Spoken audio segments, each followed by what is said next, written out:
Umijeće odrastanja.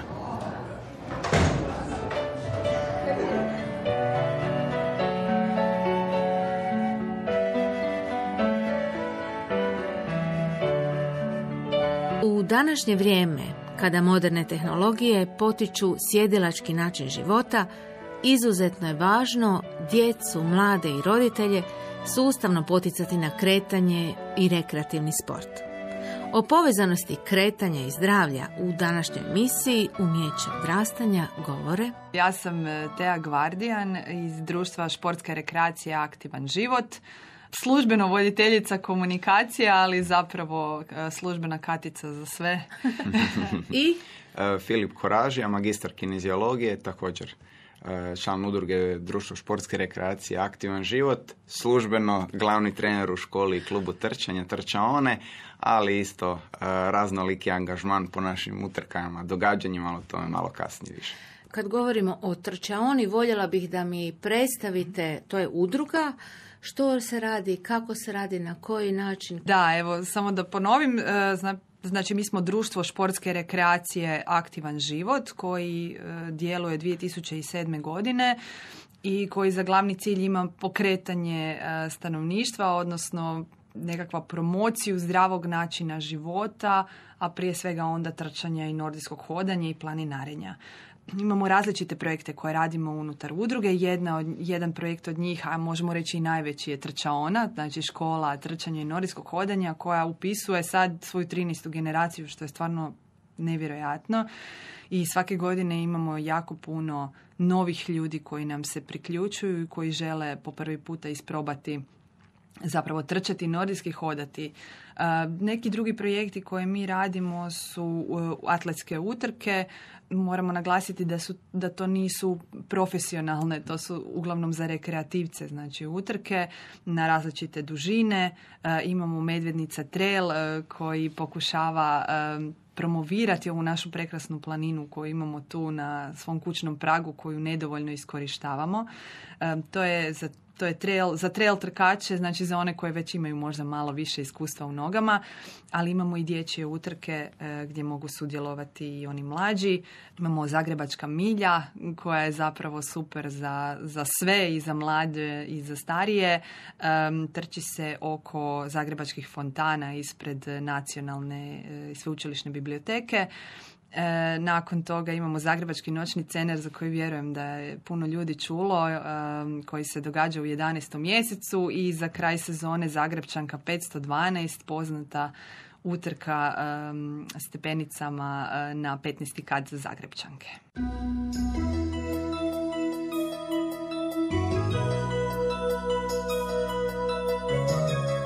Govorit ćemo o trčanju, govorit ćemo o hodanju, zapravo o fizičkom kretanju i važnosti fizičkog kretanja. Zašto je bitno kretati se?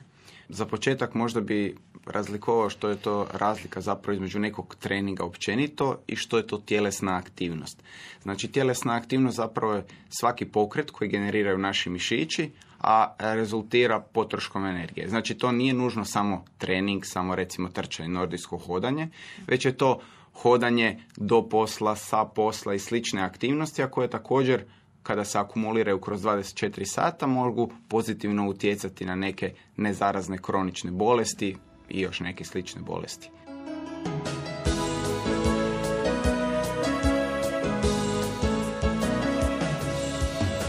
Koliko je trčanje, sport, rekreacija dobro za fizičko i mentalno zdravlje, reći će nam Tea Gvardijan i Filip Koražija iz društva športske rekreacije Aktivan život, trčaona. Osvijestili smo s godinama, nama je ovo 13. sezona zapravo koju radimo u našoj školi trčanja i nordijskog hodanja, i stvarno s godinama smo osvijestili da ljudi koji dolaze na naše treninge se dolaze odmoriti, koliko god to kontradiktorno možda zvučalo, ali oni se prije svega psihički dolaze odmoriti. Taj mentalni aspekt je ogroman dio zapravo fizičkog zdravlja, odnosno fizičko zdravlje drastično poboljšava mentalno zdravlje, odnosno mentalnu higijenu koju trebamo svakodnevno održavati.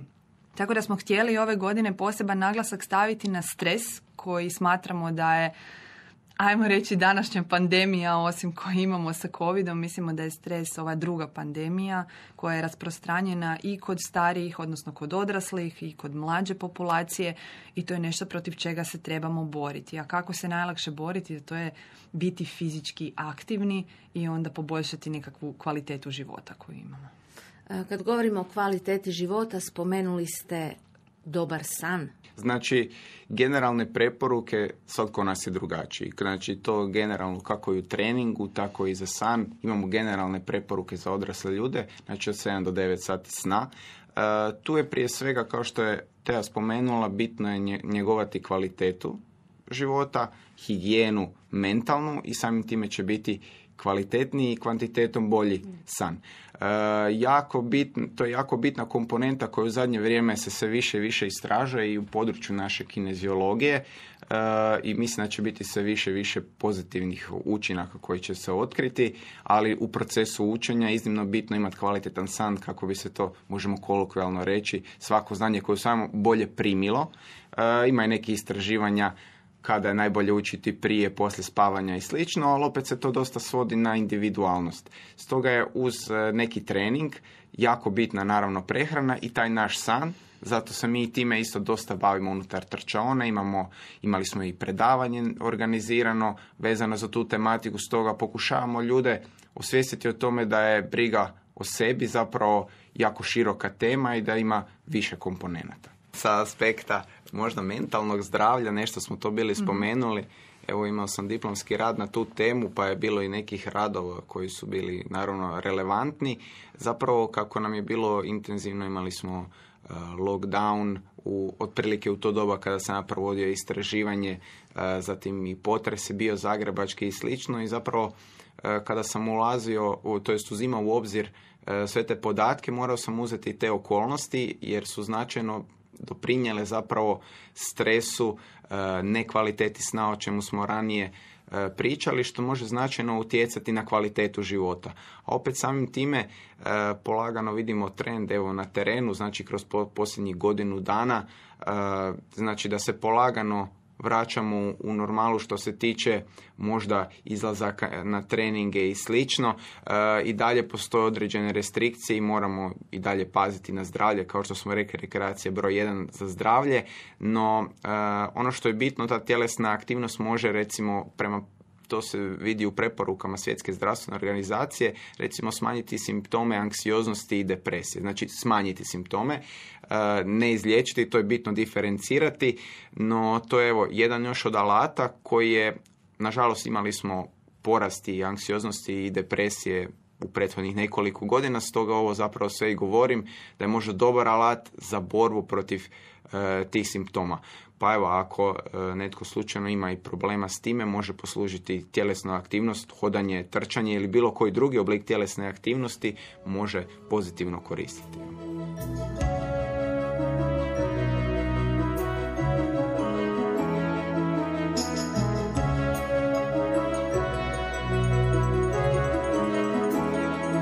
Govorimo o trčanju, govorimo o hodanju. Koje su sličnosti i koje su razlike očito? Evo, glavna razlika, ako ćemo neko gledati kineziološki stručnji, znači u samom trčanju imamo određenu fazu leta, možemo reći da je nešto veća kadenca. Kadenca je broj koraka u minuti, dok je u hodanju, odnosno konkretno ovdje govorimo o nordijskom hodanju, odmah da spomenemo nordijsko hodanje u odnosu na klasično hodanje, je hodanje sa štapovima prilagođenim za nordijsko hodanje, pomoću kojih znači raspoređujemo opterećenje na dodatne 2 točke oslonca, znači nismo samo na jedne, odnosno 2 noge, već imamo i 2 štapa koji se naizmjenično naravno koriste, suprotna ruka, suprotna noga zajedno s nogama i samim time aktiviramo veći broj mišića u cijelom tijelu i smanjujemo opterećenje, odnosno sile na pojedine zglobove u nogama. Stoga, pomoću nordijskog hodanja i trčanja zapravo zahvaćamo, pa ja bih rekao, gotovo cijelu publiku nekog rekreativnog spektra. Ono što sam malo ranije započeo, možda bi odmah samo rekao, često znaju reći da je trčanje samo sport ili da je nogomet samo sport. Znači, sport i rekreacija su dvije različite stvari.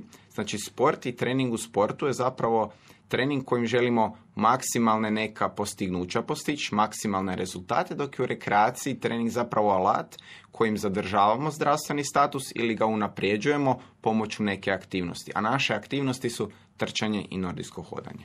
Kako se pravilno trči? Kako se pravilno trči? Pa evo, dođite kod nas u školu trčanja i čujte. Ukratko imamo znači i za položaj. Često ljudi zapravo ne razmišljaju o položaju, evo recimo zanimljivost, položaj glave. To je, često ljudi misle samo koljeno, noga, ruka eventualno, ali često ljudi zanemare položaj glave.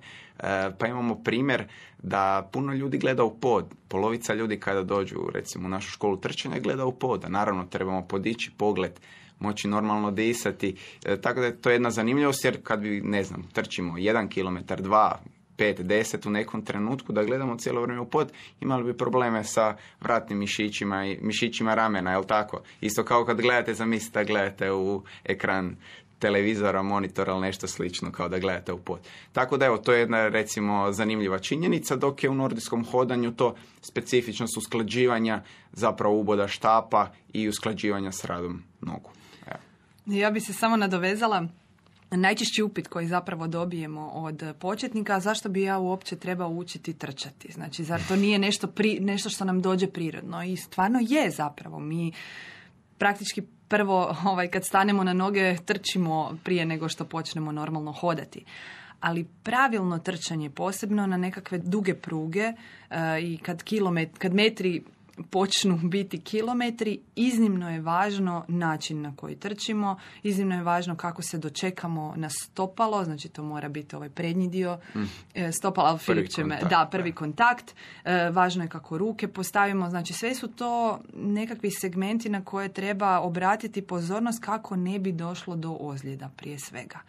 Jer ljudi najčešće od trčanja odustanu zbog ozljeda, a do ozljeda dolazi kada se ne nauči dobro tehnika trčanja. Tako je, znači tehnika je bitna, ljudi pogotovo samostalno kad krenu i prenaglo krenu, pa kod nas je to, kao što sam na početku razgovora rekao, znači postupno, zato smo mi tu stručnjaci koji se time bavimo i to je iznimno bitno. Zapravo tehnika nam omogućuje da učinkovito i sigurno u što kraćem vremenu prođemo neku distancu ili prostor ili nešto slično, ali nije uopće naglasak na brzini, nego to je učinkovitosti i sigurnosti. Kao što smo rekli, rekreacija je zdravlje. I to mi imamo na umu uvijek pri našem radu i to je jako bitno i svi ljudi koji se žele početi baviti trčanjem, a nisu u poziciji da budu olimpijski prvaci, trebaju isto to imati na umu.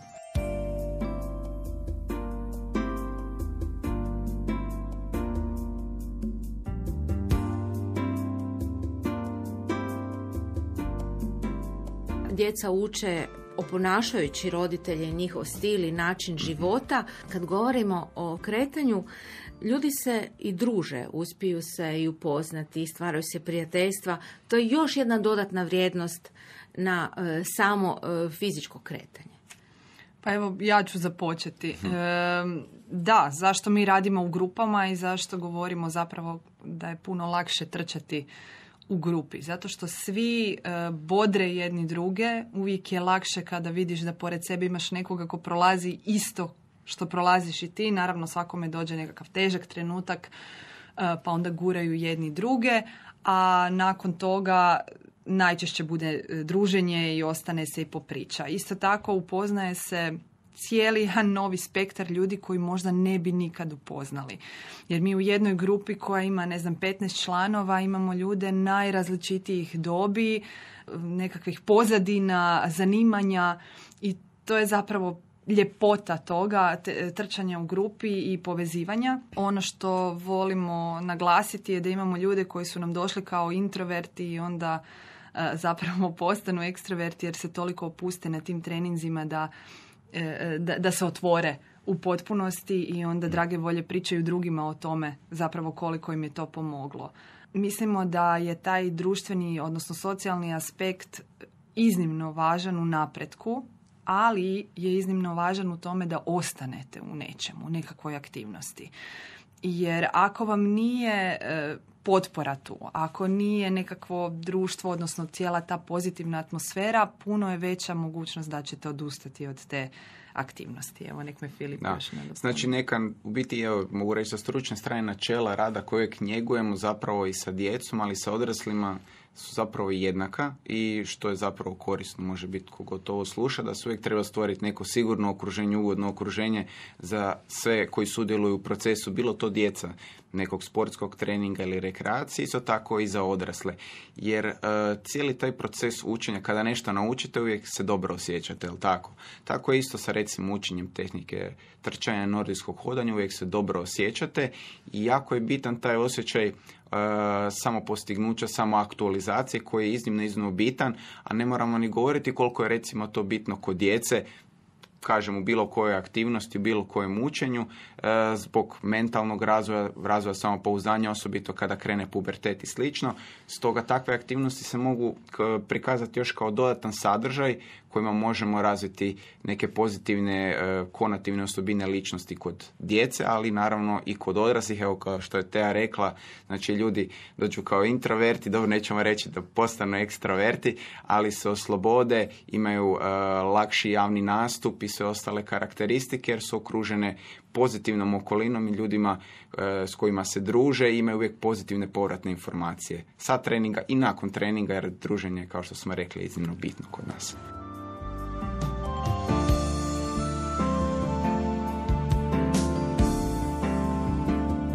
O razlici između rekreativnog i natjecateljskog profesionalnog sporta govori magistar kineziologije Filip Koražija.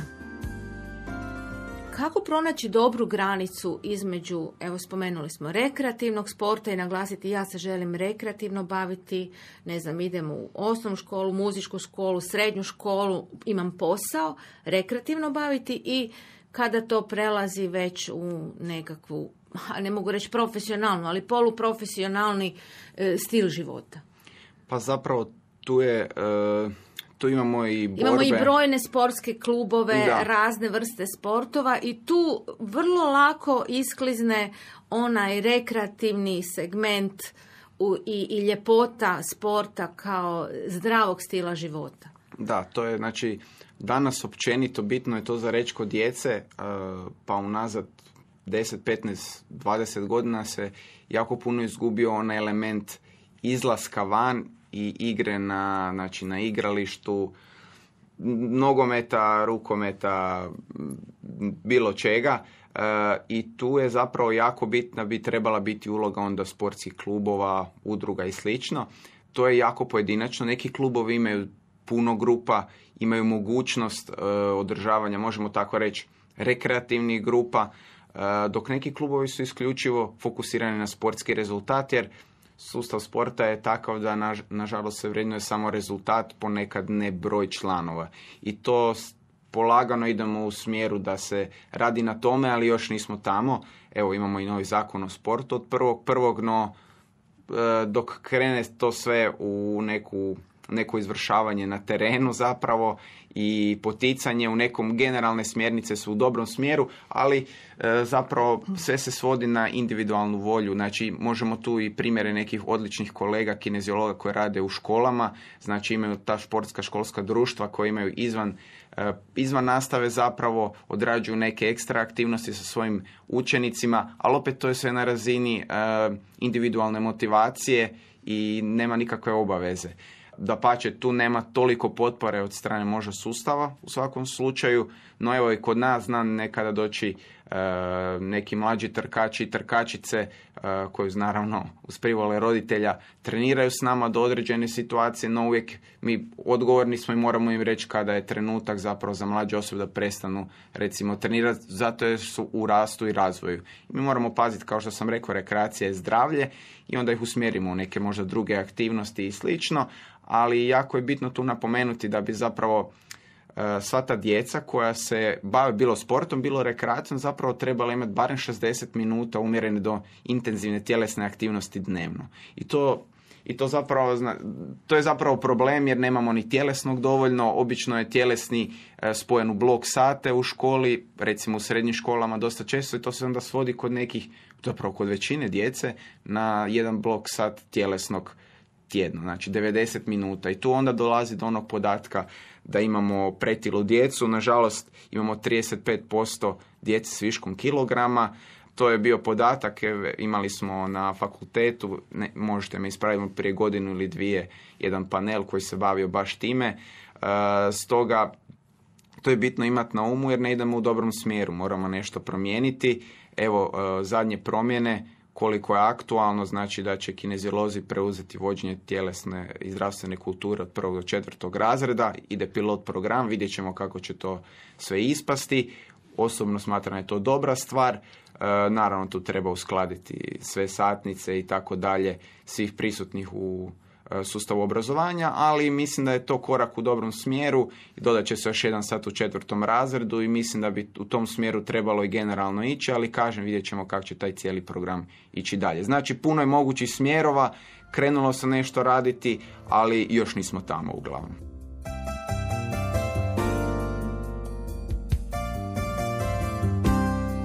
Uglavnom, struka vodi brigu i prati razvoj situacije. Spomenuli smo, dosta sjedimo, prikopčani smo za računala, što u školi, što na poslu. Manjak slobodnog vremena, treba se itekako misliti na zdravlje i fizičko kretanje. Apsolutno. Pa da, ja bi se samo još malo vratila na ovo. Zapravo roditelji drastično utječu na svoju djecu i način na koji djeca žive.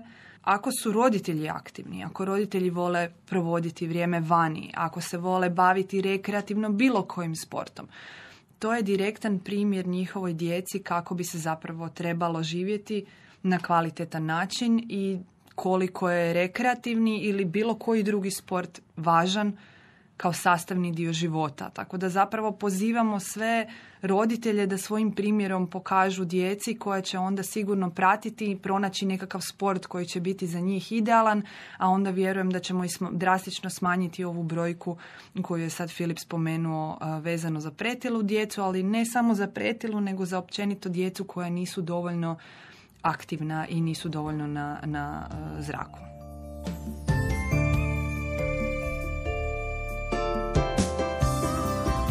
Vratila bi se na trčaonu, trčanje, hodanje, malo da se vratimo. Pa da, evo da još jednom ponovim, znači 13. sezona nam je ove godine, pa onda znakovito krećemo i 13.3. sa prvim treninzima trčanja i norijskog hodanja. Mi treninge provodimo u Zagrebu na više lokacija, znači Savski nasip kod Bočarskog doma, Park Maksimir, tamo na Maloj Pozornici i imamo još Dubravkin put vezano za nordijsko hodanje. Ono što imamo je i Rijeka, znači proširili smo se na Rijeku već unazad dosta godina, odnosno od samog početka, tako da i oni zapravo trče, oni još nordijski ne hodaju, samo trče, ali vjerujemo da bi se moglo i tamo nešto proširiti, tako da smo posvuda. Ono što sad planiramo je zapravo 4.3. imati probni trening koji je otvoren za apsolutno sve zainteresirane. Moramo naglasiti ovaj puta samo za odrasle, koji će biti na Savskom nasipu i u parku Maksimir, znači 4.3., to je subota od 11 do 12 sati. Pozivamo apsolutno sve koje zanima, koji žele vidjeti kako izgleda jedan trening, upoznati se sa trenericama i trenerima u našoj školi i jednostavno proći taj dio da vide i maknu onu misao koju najčešće imaju, ali to nije za mene. I svi koji dođu na probni trening uglavnom kažu, aha, to tako izgleda, pa mogu ja to ili mogla bih pratiti.